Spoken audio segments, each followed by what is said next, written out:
Começando mais um Level 9999, o podcast que busca maneiras rápidas de ganhar muito XP para subir de nível. Eu sou o Gilson Mar Livramento, mas você pode me chamar de Gil, e aqui comigo está ele, Jefferson Caiu. Só vejo promessas aí. E hoje temos mais uma participação especial. Na verdade, ele já é de casa, Cleiton Ferreira. E aí, tudo bom? Pega a manguinha pra comer. Inclusive, queria deixar meu pitaco aqui de Street Fighter 6. Eu, como futuro pro player de Street 6, já tenho meu main, já é minha. Onde que eu já ouvi essa conversa? Sou puro, Jeff. Puro talento. Não sei dizer se foi talento ou sorte. Já é minha, só na cachaçinha lá. Eu vou de Lily e DJ. Parece que tá muito da hora pra jogar. Olha, as cartinhas soltando na mesa. Eu vou jogar de Marisa Monte. É a mina Fortuna lá? É a Fortuna. Parece mó legal o gameplay dela. Se eu ver que eu vou perder muito, eu volto pra minha Júri querida. Apelãozinho.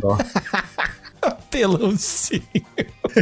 Que isso não é xingamento, Gil? Senhores, de vez em quando nada acontece e a gente fica caçando alguma coisa pra falar sobre esse mundinho dos videogames, mas essa semana um jogo ganhou um adiamento maior do que foi o previsto anteriormente. Não sei se vocês viram, né, que o Esquadrão Suicida, a Rocksteady, ela simplesmente lançou um anúncio ali falando, gente, ó, vamos ter que adiar o jogo pra 2 de fevereiro do ano que vem, né, 2024. O jogo era pra sair agora em maio, foi adiado no final do mês passado. Depois daquela exibição, né, que não agradou muita gente. Tiraram a data e foi pro ano que vem. Mas ao que parece, as coisas não vão mudar muito. O jogo vai continuar sendo um jogo meio serviço, né? Não sei, né, se eles conseguem tirar essa parte de um jogo como serviço e transformar num jogo single player. Acho que não. Clay, você jogou o Gotham Knights, né? Eu joguei. Você gostou dele? Não muito, cara. Gotham Knights, tenho quase certeza disso, ele nasceu como um protótipo pro Esquadrão Suicida. O Gotham Knights fizesse um sucesso, eles lançavam o Esquadrão Suicida direto, porque quem jogou sacou qual que era a pegada. Sim. E que o próximo jogo deles ia ser isso, porque quando a Warner Montreal lançou o Batman Arkham Origins e todo mundo jogou e falou, mano, isso é igual os Batman da Rocksteady, só que é pior porque o jogo é mais chatinho, não tem a criatividade que tinha. Aí saiu o Arkham Knight, fecharam em grande estilo o bagulho, foi sucesso e ok. O que eles estão fazendo no Gotham Knights é fazendo o contrário. Eles estão colocando o Gotham Knights primeiro pra queimar, ver se vai dar bom ou não, queimar esse cartucho. E já viram que não. Só que ao mesmo tempo eles não querem abandonar, imagino, né, a fórmula, porque deu certo com Destiny. Esse Esquadrão Suicida aí, a ideia eu acho muito bacana, coloridão, sabe? Aquele jogo caótico, gostoso de jogar, aparentemente. Ele parece ser gostoso mesmo. Tem um monte de personagem diferente, ok. Mas aí quando você começa a jogar e mostrou os personagens em ação, todos agiam igual, atiravam igual. Menos quem? Menos os chefes. E aí eu te pergunto, por que a gente não joga com a Liga da Justiça, mano? É o Esquadrão Suicida. Grandes coisas. Qual que é o ponto? Além dele ser apontado como um jogo como serviço, né, de boa, né, se o jogo fosse bacana, gostoso de jogar e tal. Eu jogaria uma vez. Mas ele tem outros pontos, por exemplo, eu quero jogar sozinho, mas para você jogar solo, você tem que estar conectado online. Hoje em dia, muita coisa é assim, sabe? Você tem que estar no servidor, você tem que estar conectado, senão... A Microsoft ainda libera mais, sabia? Se você parar pra pensar, os jogos de Play 5, a maioria deles é conectado, né? Sabe um jogo que você tem que fazer isso? E é um dos melhores jogos que eu joguei esse ano? Diablo 4, olha aí. Ah, não, mas é culpa da Activision também, né? Você tem que estar logado no servidor deles pra começar a jogar. Você não joga offline, é fato. Hoje em dia, qualquer um de nós aqui, ou a galera que tá ouvindo, a grande maioria pelo menos, vai jogar um videogame e o videogame tá ligado na internet, mesmo ele jogando solo. Não tem muito o que fazer, Então tem uma galera que reclama mais por causa dessa amarração, assim, essa obrigatoriedade desnecessária. Eu entendo, mas é que é o formato, né? O Destiny você tem que estar logado no servidor pra fazer o update das suas missões, do seu progresso. Vingadores também era assim. O Gotham Knights é assim também. Você tem que estar logado nos servidores da Warner.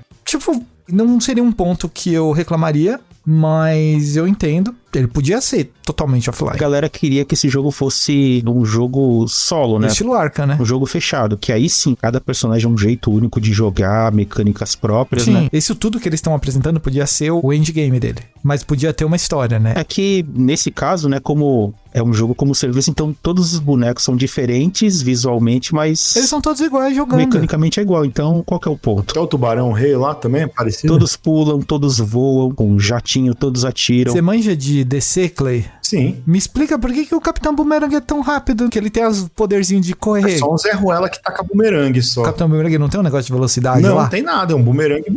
Não, no O gameplay. gameplay tem, mas a habilidade que você desperta ali pra ter uma vantagem, né? Ah, por exemplo, o tubarão, ele podia só andar no chão. Você tinha que ter uma dificuldade ali, eu concordo. Aí a galera meio que tá pegando no pé mais por causa disso, né? Assim, pelo que eu vi, eu tenho essa vibe também, tipo, se isso aí fosse um joguinho solo, historinha fechada, pô, joga e se Parando pra diverte aí. pensar que não faz nenhum sentido jogar com o Tubarão Rei, então, né? Porque ele só é maiorzão, você só vai ter mais espaço pra tomar tiro Mas só. eu não sei. O Esquadrão Suicida, eles têm que variar mais o gameplay, cara. Eles têm que dar uma chance aí. O Zelda, Tears of the Kingdom, que sai agora em maio, né? Sai agora em maio. Vocês viram o último trailer, né, que mostraram? Eu vi, achei legal. Cara, Fiquei até com vontade de jogar o primeiro. pois é, nessas horas eu penso, por que eu não tenho Switch, Cleiton, né? me empresta seu Eu Switch. vou falar um negócio aqui que a galera vai revogar a minha carteirinha de gamer, que eu nunca tive, mas eu não gosto de Zelda, cara. Não, eu também não, mas... Eu achei bonito, mas eu não consigo me empolgar. Juro que eu tentei jogar o Bafo Selvagem lá. Veio junto com o meu Switch, quando eu comprei ele no lançamento, cara. Não sei se você lembra disso, Eu Jeff. lembro. Aí veio com o Zeldinha, eu falei, nossa, é agora, cara. Agora eu vou entrar no mundo de Zelda.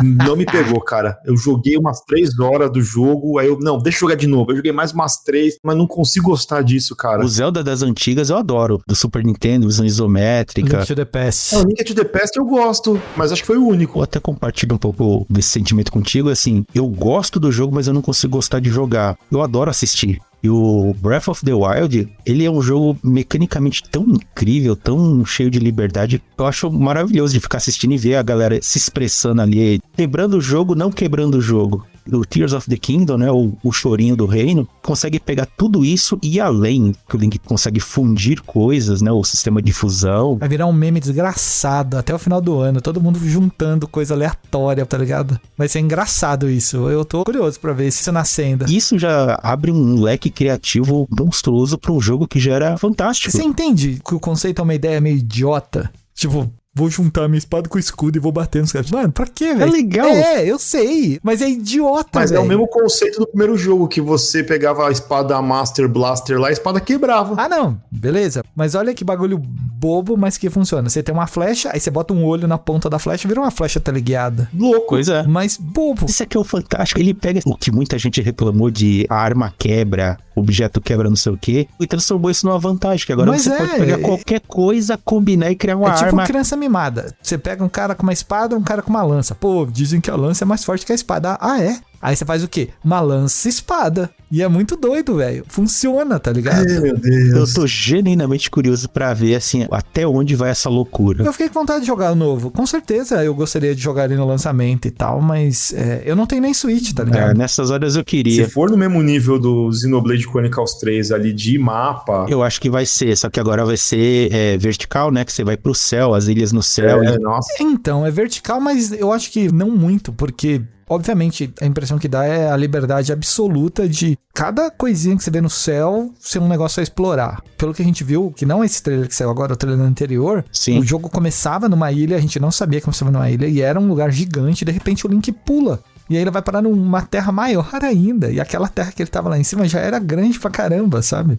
Então eu fico pensando, será que todas as ilhas vão ser assim? Óbvio que não. Mas será que todas vão ser exploráveis? Aí já não sei. Eu acredito que se tá no céu pode ser Cara, explorado. isso é legal pra caramba, mano. E sem contar que você vai poder criar veículos, né? Mas aí, outra coisa, essas ilhas vão ser procedurais? Tipo, Não, eu acho que não. vai ser tudo igual no jogo? Então você vai poder mapear essas ilhas pra um gameplay, tipo, pra você explorar, vai ter coisas? Eu acho que sim, Cada ilha deve ter seus segredos, coisas pra explorar ou coisas pra pegar que, sei lá, o objeto tá numa ilha tal, enfim, né? Eu espero que não bata a repetição, né? Tipo, do cara usar a mesma casinha que ele fez ali embaixo, usar lá em cima. É óbvio que vai ter um pouco disso, mas não precisava ter muito, que nem Forspoken. Forspoken é meio cagado, né? Por causa disso. Acho que no caso do Zelda, os caras vão partir mais pro lado da criatividade, né? Vai ter mais vegetação, mais verde. Se tiver construção, alguma coisa assim, eu acredito que não vai ter essa repetição, não. Tomara. Eu tô bem curioso. Eu vou acompanhar a galera que vai jogar. Vou tentar jogar também. Porque eu vou ter que encontrar um Switch. A gente assistiu o State of Play, né? Que a Sony mostrou 20 minutos de gameplay do Final Fantasy XVI, que parece fantástico o jogo, uma delícia de jogar. Eu não sei vocês, né? Mas visualmente, embora ele seja bonito, pelo menos pra mim deu uma saturada de jogos com visuais parecidos no gênero, né? E não é nem culpa dele, né? Não é culpa dele. Mas aí eu tenho uma pergunta pra fazer pra vocês. A essa altura do campeonato, do lançamento, né?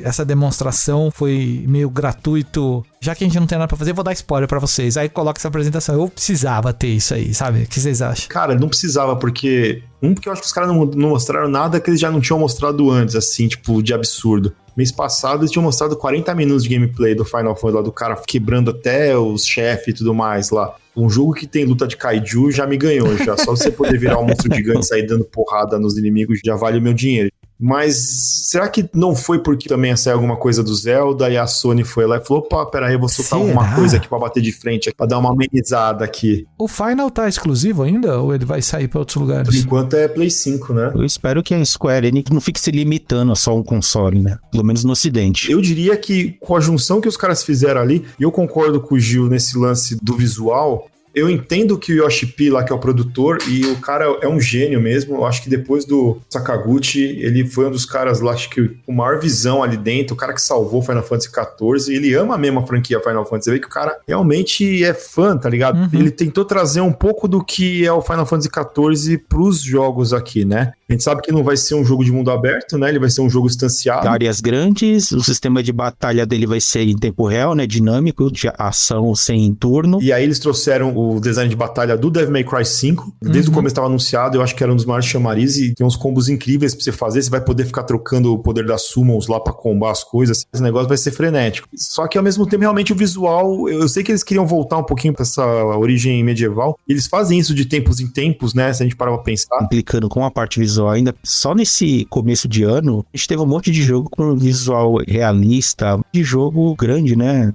Dead Space, Resident Evil, o Wild Hearts e outros. Se você só passar o olho rápido ali, botando tudo lado a lado, é tudo meio parecido, né? E como é ação, aquela coisa meio caótica, eu gosto, mas eu acho que dá uma saturada, né? Sabe que o visual me lembrou aquele joguinho Bravely Default. Isso porque são cores mais escuras, mais neutras. Você vê muito marrom, cara, muito cinza, muito preto ali nas ilustrações, nos cenários. Por enquanto, pelo que eles mostraram ali, né? Talvez outras instâncias sejam mais coloridas, tenha, sei Talvez lá... quando tiver em algum terreno a céu aberto, né? De dia, alguma coisa assim, algum tipo de floresta, vamos ver como é que vai A gente ser. teve também a apresentação da música tema do jogo. Ah, é verdade. Tsukiyomi Teita. Eu gostei, parecia a música de Tales of. Acho que a Square acertou dessa vez. Tem que dar uma mudada geral nisso aí também, né? Porque em geral eles costumavam colocar aquelas temas orquestrados com ópera e não sei o quê. Eu gostei bastante da música nova, mano. Enfim, dá uma passada lá no nosso perfil no Twitter, segue nós lá, o @level9999pod, compartilha o episódio com a galera, ou então manda e-mail também pra gente lá no lv9999pod@gmail.com.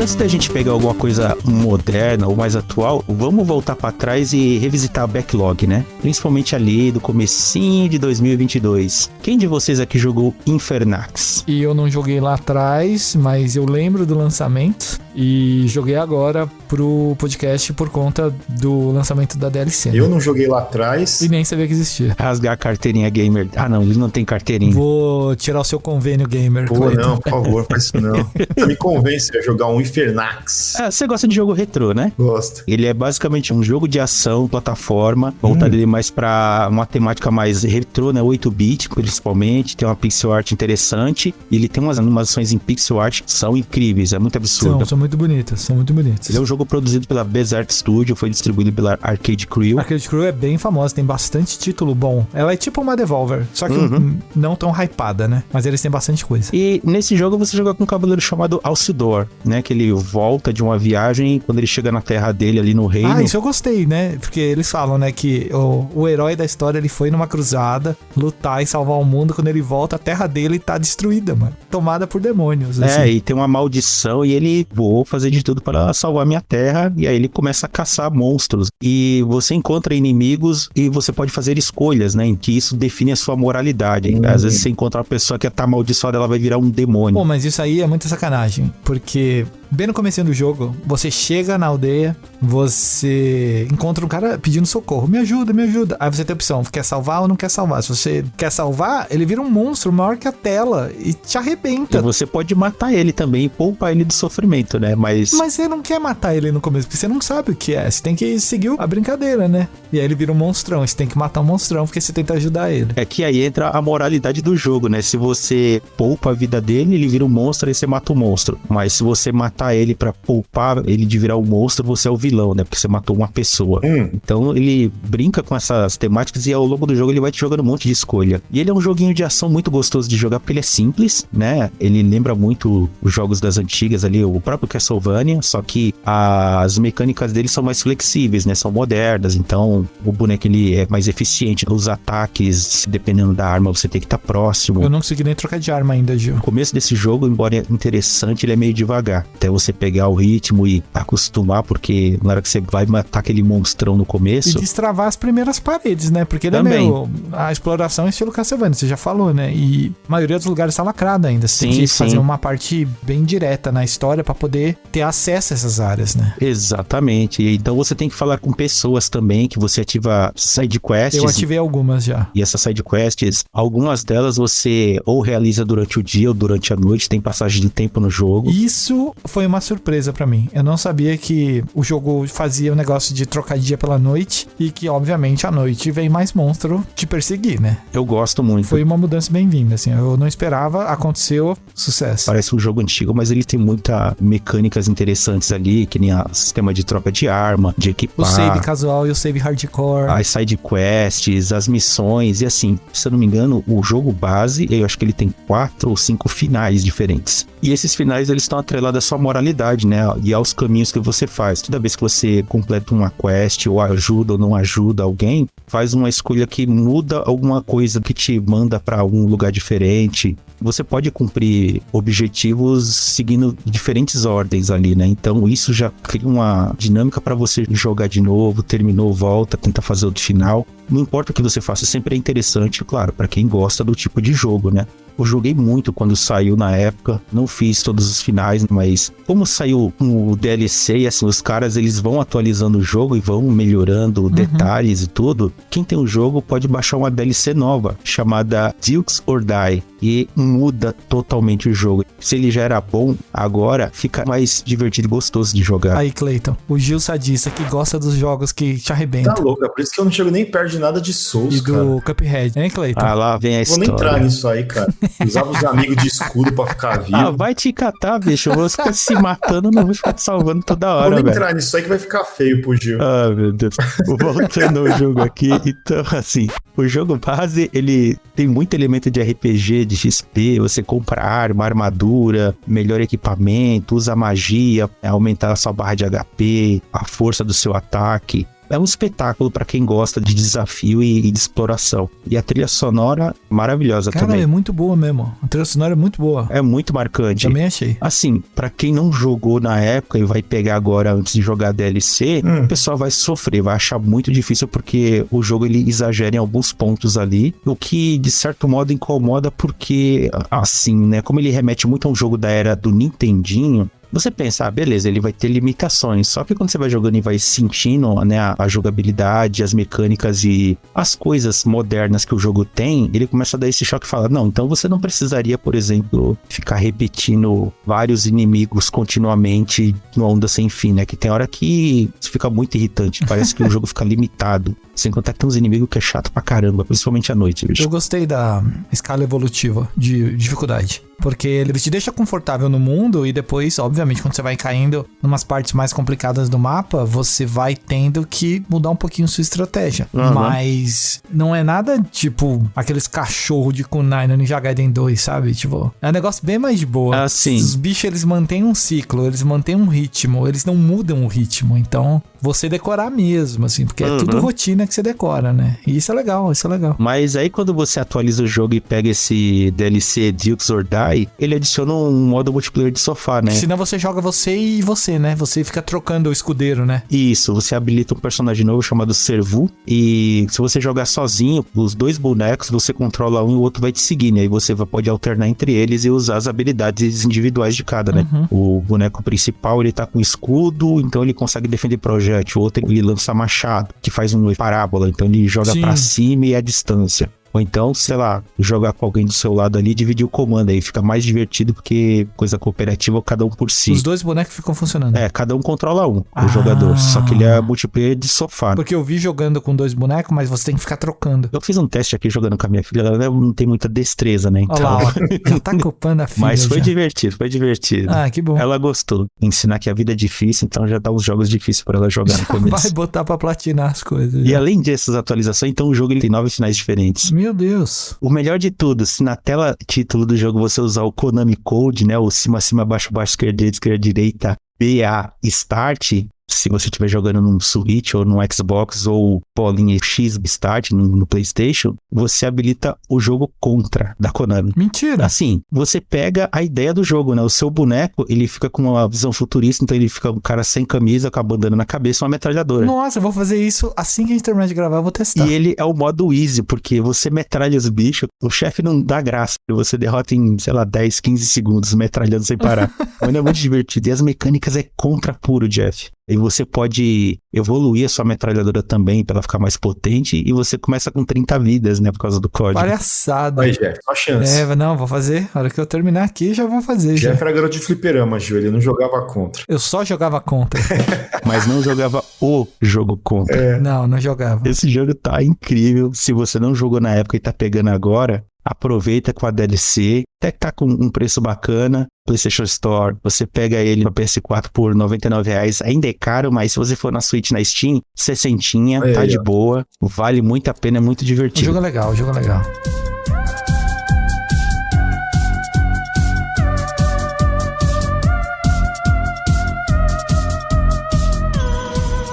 Vocês tiveram um Nintendo 64 ou jogaram um Banjo-Kazooie ali, o Mario 64, né?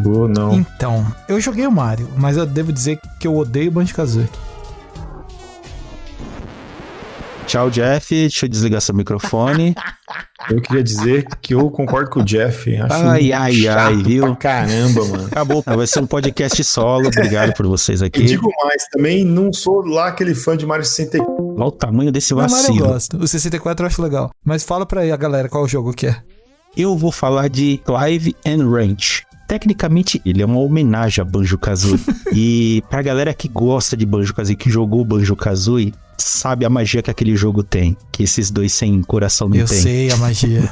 Ele foi produzido durante 10 anos, feito por uma pessoa só. Foi lançado em 24 de fevereiro de 2023. Tá disponível para PlayStation 4, PlayStation 5, Nintendo Switch, PC. Eu tenho o véu da nostalgia cobrindo meus olhos ali. E eu gosto nesse caso em especial porque Banjo-Kazooie, cara, foi um joguinho que marcou muito detonado na época que eu era revisteiro. Aí, ó, tudo se explica, gente. Tudo se explica. Meus amigos, mas Banjo-Kazooie é um jogo muito criativo, né? Foi daquela época, né? Hoje em dia, eu não sei como é que tá. A Rare já não é mais a mesma, né? A produtora do Banjo, mas, assim, Clive and Ranch foi lançado pela Dinosaur Bytes, composta por uma única pessoa, chamada Rob Woss. E esse cara tem amor a esses jogos dessa era plataforma 3D, né? O comecinho ali da geração PlayStation, Nintendo 64. Dá pra ver que ele pegou muitas ideias de Mario 64, Spyro the Dragon, Jak and Daxter, próprio Banjo, Crash Bandicoot. São todos jogos que eu odeio. Era uma época que eles estavam tentando fazer essa questão de mundo 3D e a noção espacial do jogo era bizonha. Eu te entendo. E era muito complicado você não ficar bravo pulando no negócio que você achava que você ia cair no lugar, mas você caía antes. Mas é que o pessoal achava incrível, cara. Não é bem não assim. É jogo de ação, de plataforma, que você tinha que andar com o boneco e pular em plataformas 3D. Você tinha que botar a habilidade à prova e a noção espacial, eu concordo com o Jeff, era meio bizarro. Mas aí também tem jogos e jogos. Eu lembro que tinha um joguinho no PlayStation 1 que era de plataforma 3D, que era, acho que é Pandemonium, acho que chamava. Então, mas ele era um jogo meio guiado, né? Mas era daorinha esse daí. Até o que saiu o remake agora, Clonoa, tinha seus problemas, mas ele virava 2D de vez em quando, né? E era maneiro. Esse Clive and Ranch, ele é um mundo totalmente 3D, né? Não é um mundo aberto, são grandes áreas. E nele você controla um coelho E esse coelho, ele tem uma macaquinha dentro de uma mochila que ele carrega nas costas. Ela é a Wrench e você é o Clive. E eles ficam usando várias combinações de golpes. O Clive, ele dá pulos duplos, né? Porque ele é coelho praticante de parkour, então ele corre e também dá um super pulo. O Clive, ele usa a wrench pra girar como se fosse uma hélice, então ele pode planar pra prolongar o pulo. Assim, mecanicamente o jogo ele é bem gostosinho de jogar. Sabe por que ela é uma macaquinha? Porque o objeto em inglês chama Monkey Wrench, que é tipo a chave inglesa. Vou aceitar essa, vai. Não, mas é isso, mano. Ok, né? Tá me zoando? Aqui é cultura, cara. E esse jogo, ele é dividido em 11 mundos super coloridos, diferentes, que passam em várias épocas e eras distintas, porque assim, você tá atrás de um cientista maluco que ele pegou um equipamento de viagem no tempo para reunir pedras antigas, né, que são pedras mágicas, que ele quer reunir um poder, só que isso ele tá bagunçando o tempo. E aí os dois entram nessa jornada aí para tentar impedir, né, essa loucura e salvar o mundo. É aquela coisa bem básica. E o jogo ele tem um hub principal que onde esses 11 mundos estão conectados, né? Então você pode entrar ali a hora que você quiser. E toda vez que você entra no mundo, a roupa, o visual dos bonecos muda pra se adaptar. Jeff, né? onde você já viu isso daí? Que tipo, o personagem vai pra um mundo e ele fica com a roupinha do mundo aí, assim, se adapta ao mundo. E é um jogo que o Gil gosta muito. Kingdom Hearts, óbvio. Ih, já vi tudo. Ih. Convidei o senhor aqui pra participar, você está implicando comigo, hein? É só caos com o Clayton, mano. Você tá achando o quê? Brincadeiras à parte, assim, o jogo ele tem essa pegada bonitinha e ele tem até aquele visual meio retrô 3D, só que mais trabalhado, né? Mais acabadinho. Ele é bem divertido, tem uma porrada de coisa pra caçar, cada fase, né? Toda vez que você reúne uma quantidade de pedras antigas, tem acesso a uma batalha contra o chefe, e batalha contra o chefe são as melhores coisas que o jogo tem, porque cada batalha é bem única, ela é um pouco mais difícil, mas padrões, né? Você decora padrões ali, se vai de boa. E de implicância, o que eu tenho mesmo é assim, tem hora que as mecânicas de jogo, elas são um pouquinho confusas de vez em quando, né? Você tem que acostumar com o tempo de execução, que tem hora para dar pulo duplo, é meio estranho. O sistema de colisão de alguns inimigos em algumas fases é meio bizarro, porque o hitbox principalmente, né? Você vai atacar o bicho, se você atacar primeiro, tem hora que o bicho ele ataca depois e antes dele morrer ele te atinge, mesmo você tendo a prioridade. É meio bizarro em alguns pontos e tem outras que às vezes você tá dobrando uma esquina ali, o inimigo não te viu, mas de repente ele vira e vai pra cima de você, tipo, como é que ele viu? Sabe? Tem essas coisinhas assim que incomodam um pouquinho, mas no geral ele é bem legal, ele é bem divertido. Assim, ele não é um jogo exatamente para crianças, porque ele tem certas dificuldades ali que, apesar do visual agradável, ter um quê infantil e atrativo, ele pega mais a galera ali do N64, que gosta de Banjo, que gosta de jogos de adventure e plataforma 3D. Ele vai entregar um jogo prazeroso de você ficar caçando coisas, descobrindo coisas, resolvendo puzzles. Tem muito personagem que você encontra que é divertido. Tem uns diálogos que são meio bobinhos, que eu esperava um pouquinho, assim, uns comentários meio Conker's Bad Fur Day, manja, assim, ser aquela coisa bonitinha, fofinha, mas ter umas piadinhas, uns comentários bem cínicos pra chocar mesmo. Mas é um joguinho pra galera que quer relaxar, se divertindo caçando coisa, vale bastante a pena. Só o preço, assim, pelo menos nas plataformas PlayStation, que não tá agradando muito, né? Caramba, 150. Pra um jogo indie, ele tem muito conteúdo, é legal, mas muita coisa pode soar meio repetitiva depois de um tempo, né? Pra galera que é muito bitolada, porque bate essa coisa de mais do mesmo, mas se for comprar, eu recomendo muito que você vá pelo Switch ou pela Steam, que é R$58. Isso aí sim. Boa.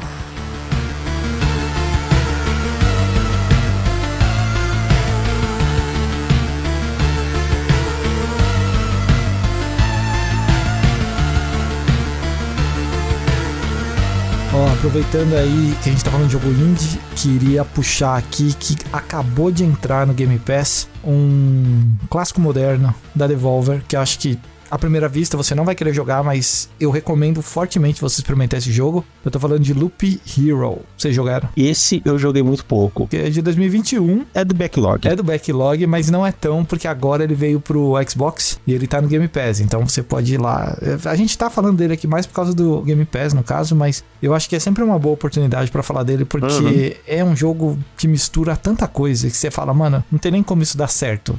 Um autoplay, né, que é um jogo que você não tem controle do herói. É um jogo de carta, porque você tem cartas que você vai ganhando e você precisa usar essas cartas pra fazer a história andar. Você tem um loot procedural, você nunca sabe o que você vai ter durante o caminho, mas você vai sempre ter alguma coisa. Um sistema de evolução, 3 capítulos, né, que o jogo é dividido em 3 arcos distintos. E, se eu não me engano, 3 personagens. É um guerreiro, um ladino e um necromante. O terceiro, né, o necromante você abre depois de um tempo. E é a experiência definitiva, assim. Eu não sei se vocês lembram, mas primeiramente ele me chamou a atenção porque ele me fez lembrar na hora de um jogo que não é bem um jogo. Ele chama Progress Quest. Você lembra disso? Eu já ouvi, mas nunca joguei. É um jogo de browser que você ligava ele e deixava ele em segundo plano. É o jogo da barra de progresso. Como assim? O jogo, na verdade, é só um monte de texto. Ah, eu lembro disso, cara. E você vê a barrinha de progresso subindo. Cada vez que a barrinha sobe, você sobe um nível. E a história vai sendo contada do lado.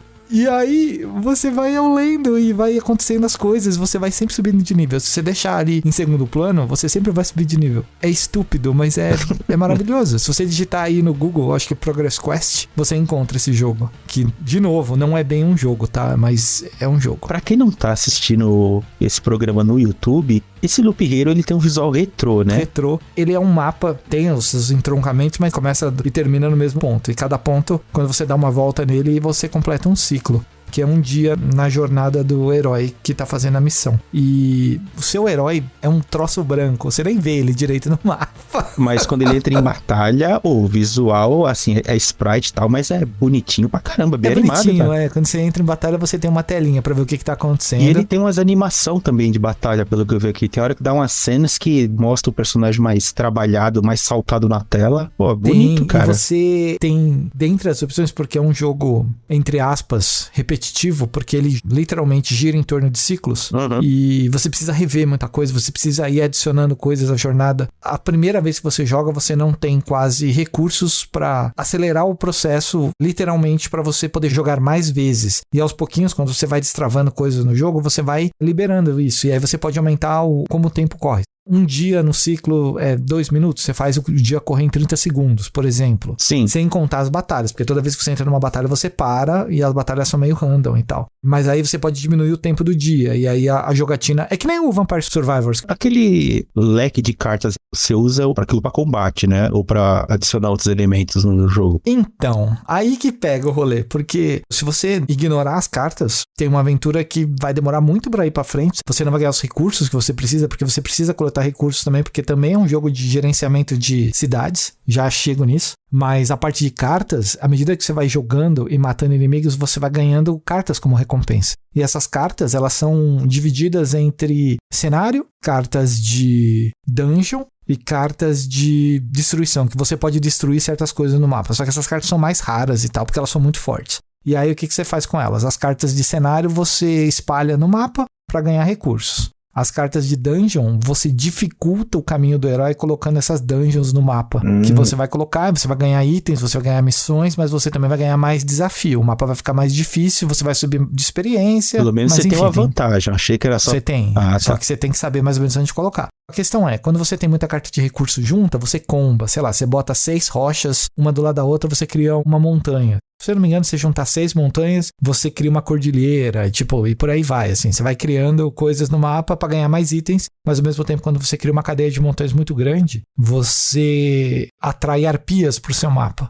O jogo vai seguindo até você encontrar o chefe, né? Que demora um pouquinho para o chefe aparecer. Quando o chefe aparece, você vai enfrentá-lo uma vez e tal, e vai seguir pro próximo capítulo, ou não. Normalmente, você precisa de mais de uma run pra poder avançar no jogo, né? Porque aí você vai ter que aprender as coisas, aí você vai morrer uma vez, aí você vai descobrir que você tem que cuidar da cidade que você precisa gerenciar, porque você tá reconstruindo o mundo, que o mundo acabou, e aí você tem que salvar o mundo. E aí você começa a reconstruir as coisas. No começo da jornada, morrer então vai ser uma coisa meio que recorrente, né? Faz parte. Inclusive, eu acho que você nem habilita certas coisas se você não morrer, porque você não vai ver a tela subsequente, a menos que você passe de fase na primeira tentativa, aí você vai ver a tela, mas eu acho muito difícil. E aí, gerenciamento, você vai criar fazenda, você vai criar casa de fundição para ganhar armas mais potentes, você vai criar cemitérios para liberar a classe do necromante, por exemplo, e aí você vai criando coisas que vão destravando gameplay para você ter mais vantagem dentro do jogo quando você for jogar a campanha, sabe? E é bem legal, cara, é bem diversificado isso. A parte das cartas dá uma diferenciação absurda, porque meio que você faz a dificuldade do seu jogo.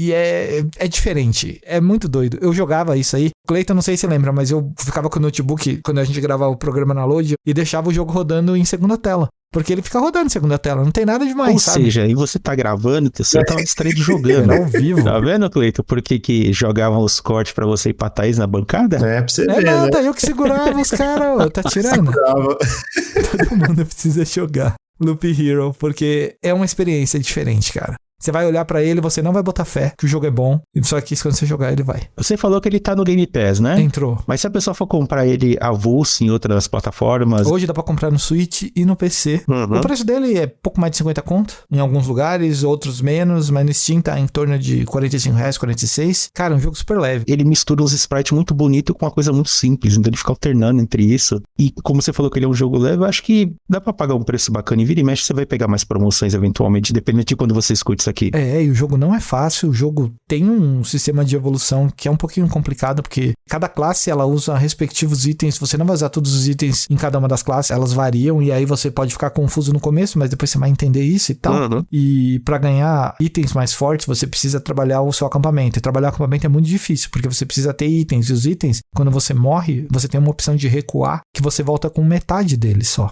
E às vezes isso vai complicar o seu progresso na fazenda, mas aí você pode ficar repetindo as missões ou tentando terminar a missão que você tá. Que às vezes o chefe é um problema no final, né? Eu tava tentando passar, por exemplo, a segunda fase com o Necromante, que eu nunca tinha passado. Só que aí você tem que ter um set específico de jogo nele, que você invoca as criaturas que você precisa lá e as criaturas ficam muito fortes. Mas aí é aquela coisa procedural, você não sabe quando você vai ter isso, mas um momento você tem. Às vezes você depende desse gameplay também, de ter a sorte de cair os itens e cair as magias que você quer, né? Quando você tá jogando. E você que vai dificultar você mesmo, porque se você acumular as cartas, vão dropando a carta mais... Se eu não me engano, a primeira carta que fica no seu negócio, quando você bota uma que já tá cheia, ele joga fora. E às vezes você tem uma carta lá que você quer usar ela no momento crítico. Então você não pode deixar acumular. E às vezes você precisa jogar certas coisas no mapa. E não tem jeito, tá ligado? Você vai deixar o seu mapa difícil. E eventualmente você vai deixar ele mais difícil do que você aguenta. E às vezes isso é um problema, porque o negócio vai te matar. E às vezes você não consegue nem chegar no chefe por causa disso. Tem uma pitadinha de sorte, mas eu acho que tem muito fator estratégico aí. Eu achei interessante legal, isso. A jogada das cartas eu acho muito bacana. Tem um lance de combar as cartas também, combar terreno. Tem mais coisa do que parece. O formato dos mapas é você que define ou ele já é pré-definido? Não. Os mapas são pré-definidos. A quantidade de desafios você define. Você vai colocando no mapa. E os tipos, né? Porque quando você vai avançando no jogo, você vai ganhando mais cartas. E aí você tem que escolher que cartas você quer que apareça no seu mapa. Eu, por exemplo, tiro todas as aranhas, porque as aranhas são chatas. Só que as aranhas dão certos itens que eu vou precisar, então eu tenho que uma hora colocar elas no meu baralho pra poder jogar. Entendi. Eu escolho o baralho que eu vou receber aleatoriamente durante o jogo. Tipo isso. Tem que ter sorte também, né? Tem que ter bastante sorte. Eu nunca tenho muita sorte em jogo, cara. Só me ferro, só. Então você não pode gastar dinheiro com jogo de azar, né? Fique longe disso, O único jogo que eu tive muita sorte, assim, logo de cara, foi aquele Fallout Shelter. Nossa. Chegava um momento que você ganhava uns baúzinhos, e logo no começo do jogo eu peguei um baúzinho que veio com uma arma de plasma, que o cara segurava com 2 mãos. Aí eu mandava o maluco 10 dias caçar coisa lá fora, o cara voltava cheio de arma, matava todo mundo com as armas de plasma, eu ficava mó feliz, cara. Quebrou o jogo logo no começo. Olha aí, tá vendo? Mantendo a cultura. Até o convidado tá quebrando o jogo quando vem aqui. Mano. É isso aí. Loop Hero, gente. Quem tiver Game Pass, aproveita, hein? Dêem uma olhada, isso é muito bom.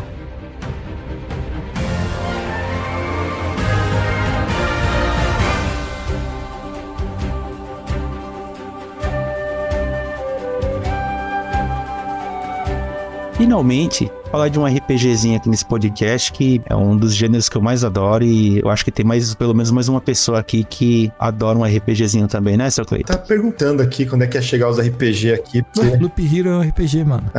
Mas ele não é um RPG com aquela pegada japonês. Vocês parem com isso. Então a gente vai falar do Octopath Traveler 2. O pessoal da Square Enix Latam me mandou pra dar uma testada. Ele não é um jogo de agora, né? Ele lançou ali no finalzinho de fevereiro. Sendo bem honesto, cara, eu tinha até esquecido que ele ia sair. Mas tem o porém, antes que me joguem pedra aqui, o pessoal achar que eu só tô falando mal das coisas. Não tô falando mal das coisas, não, tá? E você não gostou do primeiro? Então, aí que tá. O primeiro jogo, quando ele saiu, eu tava com o Switch lá, eu tava no super hype pra jogar o primeiro jogo. Eu lembro, você te comentar. Então. Só que ele veio muito caro, cara. Quando ele chegou aqui no Brasil, ele tava uns R$380. Era muito mais caro do que um Zelda, um Pokémon, alguma coisa. Tava muito caro. Daí eu falei assim, cara, não vou pegar. Só interrompendo, Cleiton, ele ainda continua muito caro o primeiro jogo, tá? Tá quase R$300. Não comprei. Passou.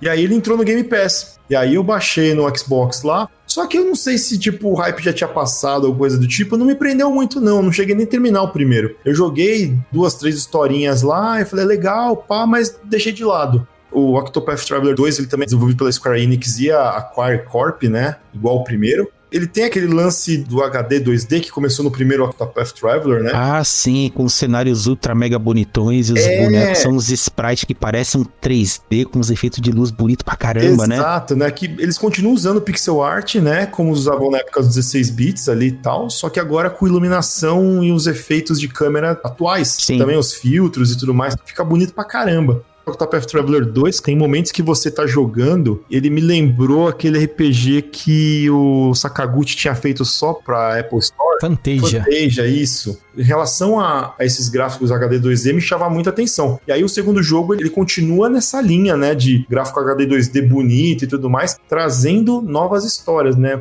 que se trata o Octopath Traveler 2? Assim como o nome diz, ele vai acompanhar 8 viajantes. Uhum. O primeiro também era assim, você tinha 8 viajantes, você acompanhava a história de cada um deles, com histórias distintas, cada um começa num lugar distinto, que em algum momento eles se juntam ali e acabam indo para a história final. No segundo jogo você tem 8 personagens lá. Na minha primeira jogatina ali, eu comecei com o Hikari, que é um samurai de um clã do deserto. E a história dele é toda de guerras e traição, porque o irmão dele tem sede de poder, mata o pai, culpa ele, e aí ele acaba sendo enxotado do reino como traidor, e aí ele tem que reunir companheiros para ajudar ele a voltar e tomar o reino do irmão dele, que o irmão dele é um louco sanguinário do caramba. É bem trágico, assim. E aí você tem a Cast, que é uma apotecária, que a história dela tem mais suspense, umas reviravoltas. Essa mina, inclusive, ela é tipo uma enfermeira, né? Ela usa planta, medicamentos, essas coisas. Exatamente. E aí você tem o Oswald, que ele é um mago, né? Cometeu alguns erros no passado. Você vê que é um personagem um pouco mais velho, ele já tem os cabelos brancos, a história dele é toda de redenção. Então, cada personagem tem uma motivação. Em algum momento, essas histórias que a gente falou, elas se juntam, né? Exatamente. E apesar, de você ter todas essas histórias aí, você pode escolher qualquer um dos 8 personagens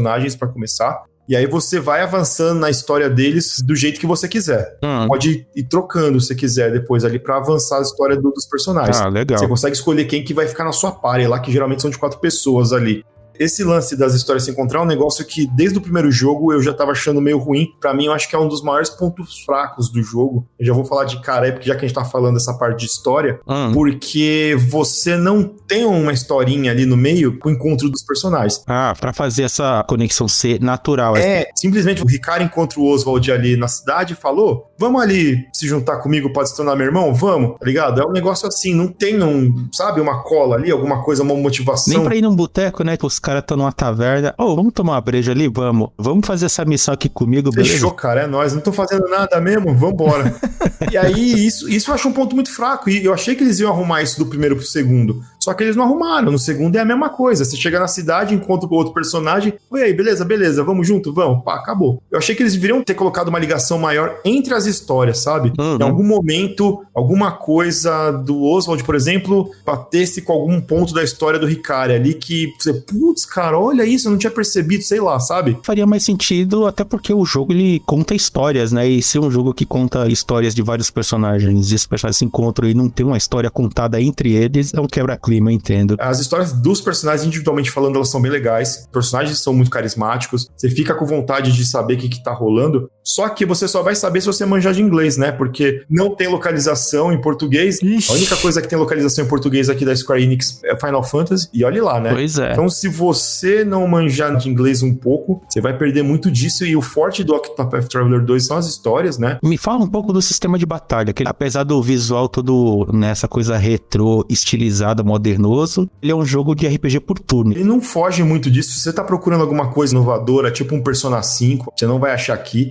Ele é uma experiência de RPG por turno clássica, daquelas que a gente tá acostumado mesmo, da era 16 bits, com encontros randômicos. Inclusive, os encontros randômicos, eles são ok, mas em determinados pontos eles ficam demasiado alto, assim, que acabou me irritando em algum momento ali. Não tem como fugir mesmo. É aleatório, né? Fugir você tem. Você entra na batalha, você coloca pra fugir, você foge.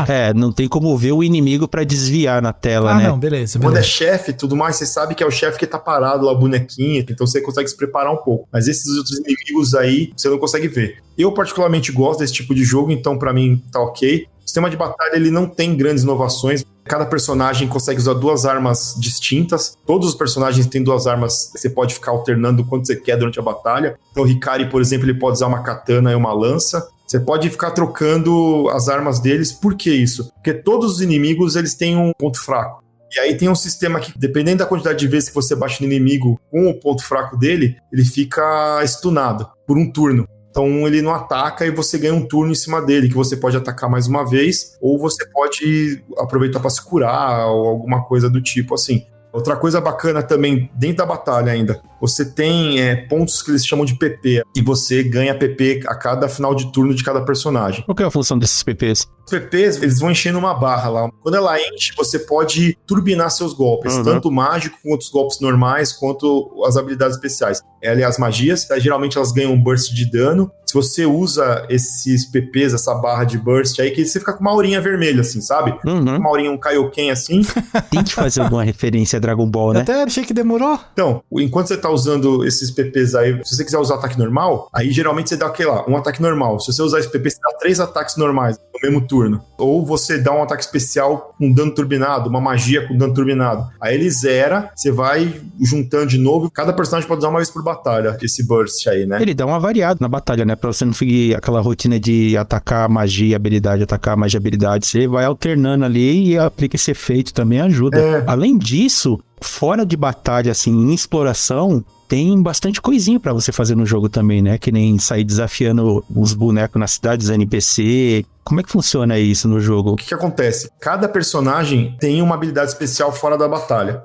Tem um cara lá que é o mercador, e aí ele pode roubar os NPCs. Você tem a menina que é dançarina, você consegue convencer os NPCs, joga um chaveco no cara e o cara deixa você passar. O Hikari, por exemplo, que é o samurai lá que eu comecei, ele tem uma habilidade de desafiar. Ele chama pro X1, os malucos. E aí, se você ganha do cara, você pode aprender uma habilidade que o cara tenha. Antes de você desafiar ele, você consegue ver se o cara tem alguma habilidade especial que você quer. Ah, legal. Você pode colocar no seu inventário de habilidades lá, que tem um limite. Então, se você pegou alguma coisa, encheu lá suas habilidades lá e você quer pegar uma outra, você vai ter que descartar. Uma vai embora. O Octopath Traveler 2, ele tem um sistema de dia e noite. Então, tem coisas, às vezes, que você só consegue fazer na cidade de dia e coisas que você precisa fazer de noite. Os personagens têm essa diferença. Por exemplo, o Hikari de manhã, durante o dia, ele tem essa habilidade do X1. Mas quando chega à noite, ele tem uma habilidade de subornar os caras com grana. Vida real. Consegue as informações de sidequest ou de outras coisas lá que você não conseguiria de outro jeito. Por eles são RPG, principalmente um RPG japonês, a gente espera que tenha muita sidequest, muita coisinha paralela. Esse jogo, ele vai nessa ou ele é mais comedido? Assim, ele é um jogo bem comprido, tá? Quando eu tava terminando com ele, eu tava com mais de 80 horas, assim. Tem muitos atos, são muitos personagens pra você terminar a história, esses negócios, tudo. Eles já pensam nisso pelo fato de você ter tanto personagem no jogo ali, que você pode ir e voltar nas cidades lá, como todo bom RPG e tal. E às vezes você chega numa cidade e não tem a sidequest, quando você volta com outro personagem, tem uma sidequest lá envolvendo esse personagem. Mas eu não achei que tivesse tantas não, viu, cara? Pra ser bem sincero. Você tomar por base, sei lá, um Tales of da vida, que tem sidequest em toda esquina, eu achei que teria mais. Eles realmente devem ter dado a cadenciada, que senão acho que ia ficar muito cansativo, né, cara? Eu, na verdade, acabei dando até graças a Deus que não tinha tanto sidequest, porque realmente você seguir a história de cada um dos 8 personagens, cara, é demorado. Curtindo, né? Não só apertando o botão pra passar os diálogos. Ah, sim. De modo geral, assim, eu esperava que ele tivesse, assim, muito melhor que o primeiro jogo. Mas não achei que ele tava tão diferente assim. Basicamente usou ali as mesmas coisas, só mudou nas histórias e personagem, né? É, exatamente. Tá com mais cara de DLC do que de jogo novo? Você tem uma melhoria aqui e ali, tem muito conteúdo pros personagens novos, né? Mas assim, pro pessoal que é saudosista, tá atrás de um RPG por turno da época que ele gostava de jogar do Super Nintendo, mais com gráfico, né, um pouco mais bonitão, com umas mecânicas um pouco mais novas, super recomendo, assim. Se não for pesar no seu bolso, porque tá caro pra caramba. O jogo da Square é difícil ganhar umas promoção por aqui. A Square e a Nintendo... Nem falindo o jogo da Square ganha desconto, velho. Vingadores tá aí pra provar.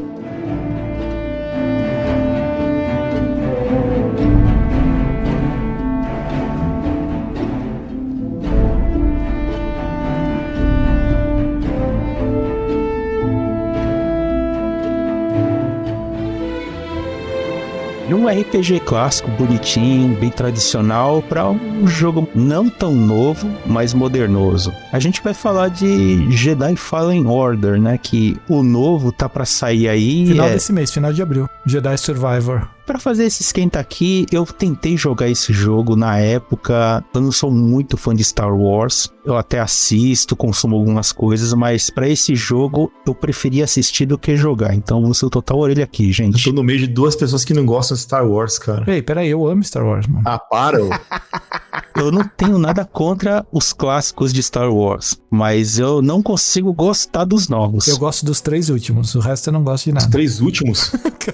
A gente tá falando do filme? É mentira, ele não tem como gostar daqui. Fica quieto. Ô, Jeff, você quer ser ejetado desse podcast? Não, mas ó, eu não gosto da primeira trilogia, a segunda eu acho ok, e a terceira eu gosto de verdade da terceira. Não, peraí. Quando você diz a primeira trilogia, você se refere ao episódio 1, 2 e 3 ou ao 4, 5, 6? 4, 5 e 6. Se você falasse pra mim assim, ó, não, Rogue One é o melhor filme de Star Wars, eu odeio esse até filme, passava véio. a mão assim na sua Eu cabeça. tentei rever ele outro dia, esse Rogue One, eu dormi antes de começar o filme. Você tá louco.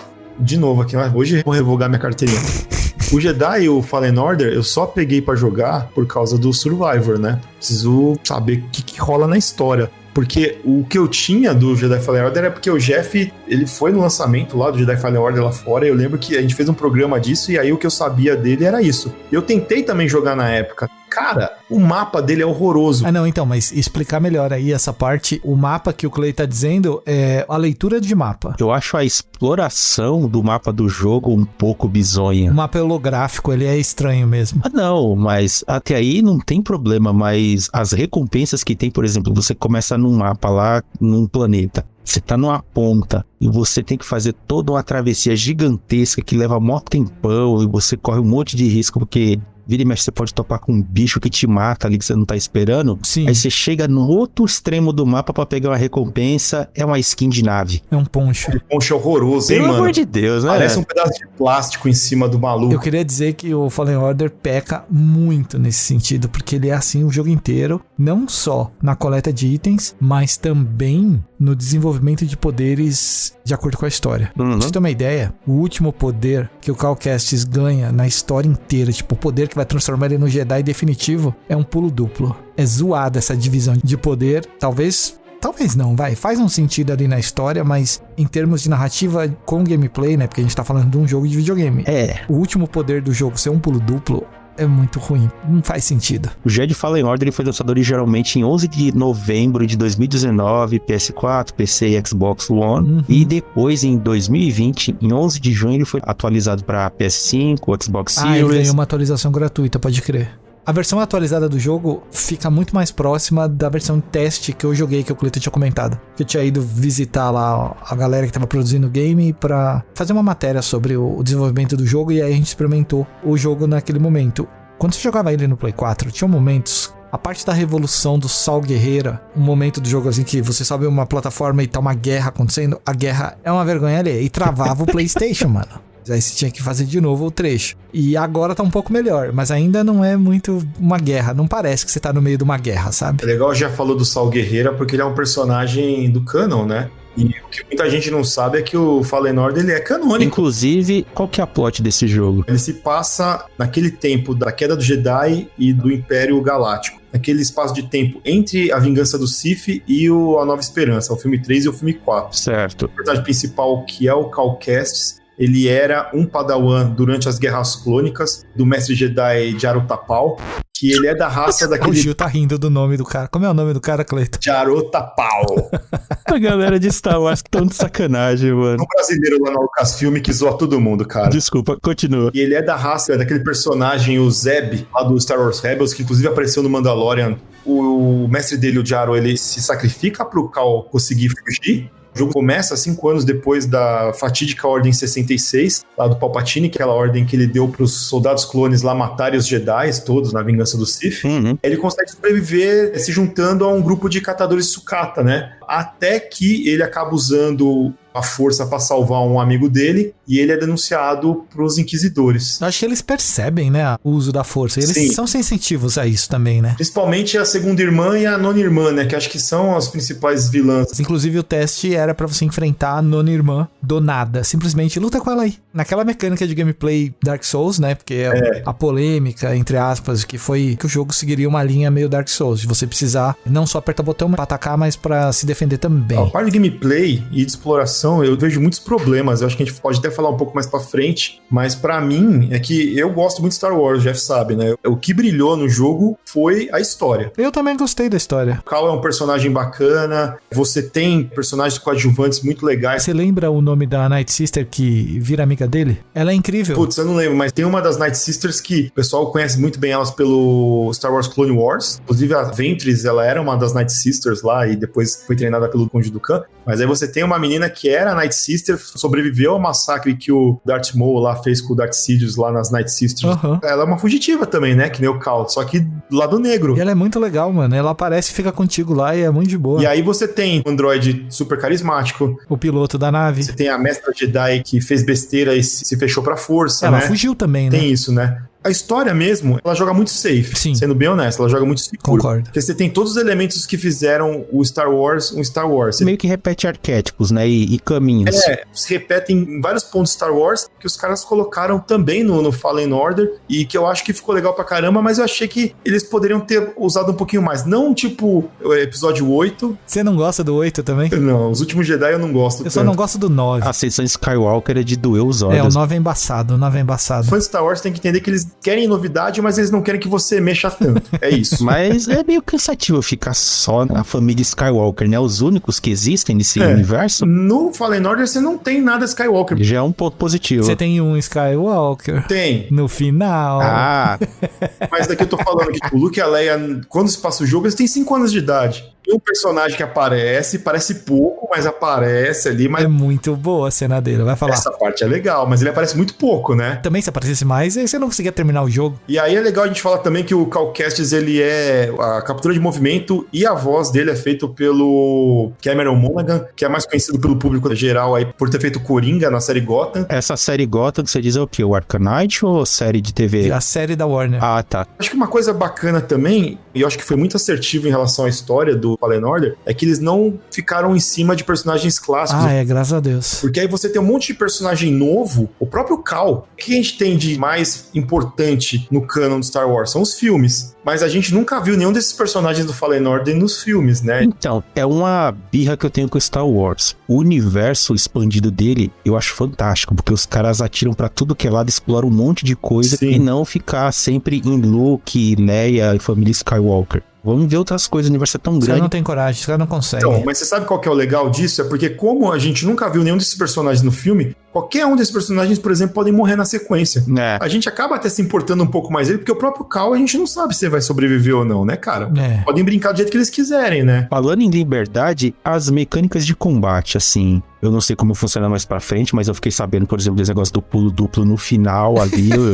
O Cleiton não gostou. Vamos ser bem honestos aqui, Jeff. Quero ver. Desde o primeiro vídeo, a gente sabia que ele bebia muito de Souls, né? Sim, ele era pra ser, né? Esquiva, defesa, parry. Só que ele é um Souls for dummies, assim, né, cara? Mesmo porque é um jogo Star Wars, tem que ser acessível pra galera. Ele tem opções, né? Você pode jogar no modo acessível e você pode jogar no modo, entre aspas, que é pra ser jogado. Que é o que as empresas gostam de falar que é pra fazer. E aí, ele mistura a postura do Sekiro, né? Você quebra a postura. Sim. Jogos como Nioh também tem. O próprio Sifu também tem. Sim. Ele tem isso. Ele tem as esquivas, que são muito importantes. As esquivas no tempo certo e o parry no tempo certo ajudam você a lutar. Um problema com o parry, cara, porque o parry, eu não sei se você teve esse problema ou não, mas eu tomei de graça na cara várias vezes lá, porque o parry dava uma bugadinha, dava uma travadinha na hora. Uma travadinha, eu não lembro, mas eu sei que o parry, o que muda a dificuldade do jogo é a janela de parry. Quanto mais alta a dificuldade, menor a janela do parry. Você tem que ser mais preciso, né, na execução.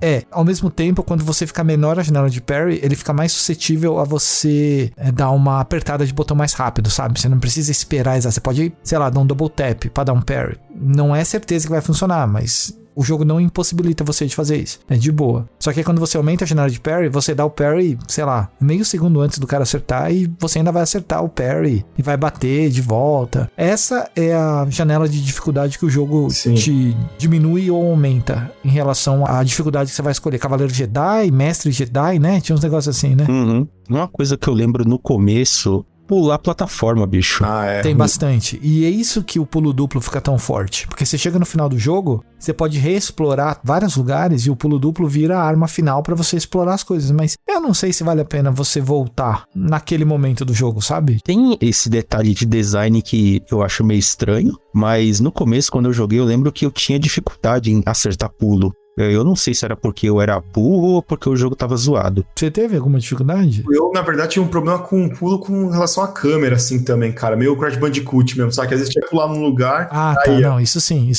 E cano, pra você andar, você te pendurar. Eu sempre caía porque eu mirava errado. Uma coisa bacana é que, por exemplo, se o cara quer ir jogar só pra porrada e usar os poderes de Jedi, o cara se dá super bem. São bem legais esse jogo, né? Que você pode combinar. O ideal é usar e combinar. A liberdade de combate aumenta bastante, assim. Principalmente no final do jogo, que vem aqueles cavaleiros de armadura vermelha lá, que também tem uns poderzinhos e é embaçado. É a guarda pretoriana. Essa mesmo. Esse jogo, ele tinha muito puzzle de ambiente ou alguma coisa assim? Tinha, e são chatos puzzle, na moral. É nada, mano. Boa de boa. Não precisava ser desse jeito, cara. Só queria ficar atacando clone com Force Push, os negócios. Tem que ter variedade. Você lembra no Force Unleashed que você quebrava o jogo empilhando caixa pra subir em cima dela e alcançar lugar que você não podia alcançar? Force Unleashed, cara, esse aí é o jogo mais Eu quebrado. amo esse jogo. Ele é muito bom, porque eu gosto do protagonista, né? Por Eu exemplo. acho muito estileiro. Sabe o que você falou que é verdade? O Gil falou que é verdade, que dava muito nos nervos. Assim, eles te dão maior liberdade de customização de lightsaber. Você muda empunhadura dupla, não sei o quê. Detalhe de mestre não sei da onde. Aí, tipo, pro Calcastes é tipo poncho verde, poncho roxo, poncho laranja e cor da nave. É Eu isso. não me conformo. Eu vi muitos amigos meus jogando, assim, gente que é fã dodói de Star Wars. E esse pessoal tava reclamando disso. Podia botar tanta coisa legal, mas... Não dá nem pra tirar o poncho. Essa é a questão. No novo vai dar pra mudar. Vai ter mais variedade. Eu acho que na época, a empresa, né, que controla ali todo o fluxo de história, não sei o que lá, eles ficaram muito em cima também da galera falando, não pode fazer isso, não pode fazer aquilo. Eu acho que agora tá mais flexível, não? Depois que eu vi o Star Wars Celebration agora que passou aí, os caras estão com um controle bizarro mais em cima disso daí, viu? Pra jogo, você tinha que ter mais essa liberdade, assim. Canônico não, cara, é um jogo, né? Deixa a galera brincar, dá liberdade. Mas hoje em dia não é assim não, Gil. Se é um jogo baseado na franquia, ele só vai vender porque ele tem que ter esse easter egg. Ele tem que ter coisas do filme, então ele tem que se prender a um conteúdo que já existe. É por isso que, senão eles criavam um jogo com Calcastes sem ser Jedi, sabe? Mas aí não ia vender. Mesmo porque os caras podem pegar amanhã e falar, a gente vai fazer uma série lá no Disney Plus do Calcastes. Com certeza. Eu vejo tranquilamente isso acontecendo. Mas você sabe que isso eles fazem pra não acontecer o que acontecia antes, né, cara? Porque antigamente a porteira era aberta lá, o George Lucas deixava qualquer um escrever livro lá do universo expandido. Você tinha umas bizarrices lá. Esse aí, o que eu acho legal é o Boba Fett lá peitando Darth Vader. Não tem nem como, cara. Mas enfim, é pra não acontecer esse tipo de coisa, porque foi todo descanonizado, né? Agora virou Legends. Hoje em dia, em vésperas do próximo jogo tá chegando, pra galera que curte, que quer entrar nisso, vale a pena ainda jogar esse Jedi Fallen Order, que apesar de ter os seus probleminhas, ele ainda funciona como um jogo legal? Porra, mano, vale, com certeza. Dá uma jogada assim, não é um jogo ruim, é um jogo bom, é uma aventura bacana, é um universo bem explorado, tem um monte de planeta pra você explorar, podia ter mais, mas a quantidade que tem é legal. Pelo que eu vi aqui, ó, PS4 e PS5, você compra o jogo padrão pros dois e pro Xbox Series, o preço dessas plataformas tá tudo R$239, né? E na Steam é o mais barato, que é R$199. Mas ele tá de graça no Game Pass, né? Ele tá no Game Pass e eu acho que deram ele na Plus também. Sabe onde eu ganhei ele? Na Amazon, cara. Ah, eles deram também no Prime, é verdade. Bom, gente, Jedi Fallen Order.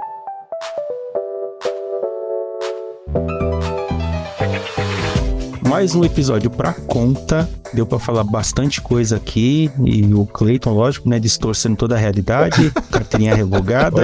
Mas obrigado pela presença, Clayton. Onde as pessoas podem te achar, né? Nessa internet de meu Deus aí. O pessoal pode me achar como o príncipe da proteína em praticamente todos os lugares. É só colocar lá que você vai me encontrar. Boa. Senhor Jefferson. Twitter, @Horokyo. Vamos ver até quando, né? Essa rede vai continuar lá. Mas tamo lá. E no Instagram, Dragão do Prazer, só colar, mandar um oi. Eu não tô vendo perguntas pro nosso podcast. Eu quero ver perguntas, mano. Também não, cara. Eu já vi uma coisinha outra que mandaram em DM pra mim, só que não mandaram o podcast e era coisa tipo, mas é legal, agradecendo, beleza. Mas, gente, participem, perguntem, não sejam preguiçosos. Ai. No Twitter vocês me encontram como Alder Heaven. Muito obrigado pela audiência e até o próximo episódio. Falou! Posso falar um negócio aleatório por causa de Twitter? Saiu uma lista de personagens mais famosos de Naruto e nos 10 primeiros tá o pai do Kakashi, mano. Ah, mano. Que ele tem nome agora, você sabia? Naruteiro tem que acabar.